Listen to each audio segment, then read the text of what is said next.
Hi, I'm Todd Wente, and this is the Daily 180. 180 seconds of motivation and inspiration intended to help you take action and improve your life. This is episode 195 of the Daily 180, and we are continuing our series on the rules by moving on to rule number 18. Rule number 18 simply says this: be impatient with effort, but patient with results.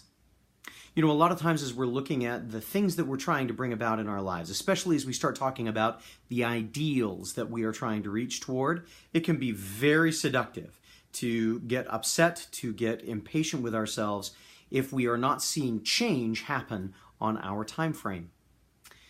But again, we need to remember that our time frame is not always complete, largely because we don't always see the larger picture.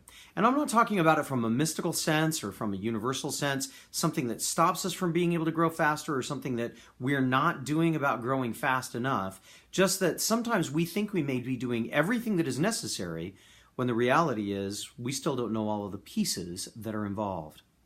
I was talking with a friend of mine earlier today. We were talking about how sometimes when we're working toward things, we think that we should be able to identify and clearly predict results because we are so good at identifying causal relationships.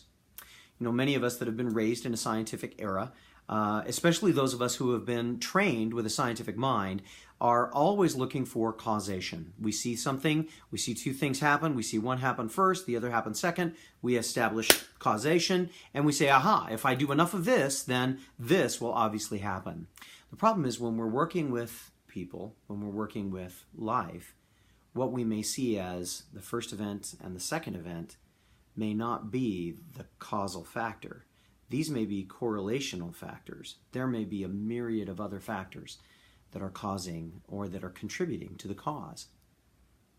So what does this do for us? Well, for some people it would say it gives me an excuse to not be as good as I can possibly be. I've got a get out of jail free card. I can just look at you and say, hey, I don't know all the things that are going on in my life. I'm doing the best I can. Leave me alone.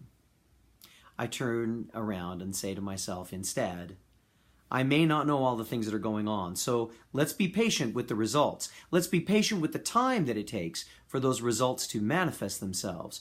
But in the meantime, let me do everything that I possibly can to set the stage for those results to occur.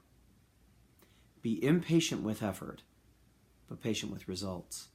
It's hard because it means that we have to be harder on ourselves than anybody else would be. It means that we have to be unrelenting in our pursuit of what we can do, even while we wait patiently for all of the other pieces to fall into place. That's life. That's success, the progressive realization of a worthy ideal. My name is Todd Wente. This has been the Daily 180. If you like what you've heard today, give us a thumbs up. Feel free to share it. Subscribe if you'd like. We're trying to increase the number of subscribers that we've got during this particular push. We'd love to double the number of subscribers that we've got by the time we get to day 220, episode 220. In the meantime, go forth and conquer. We'll see you next time.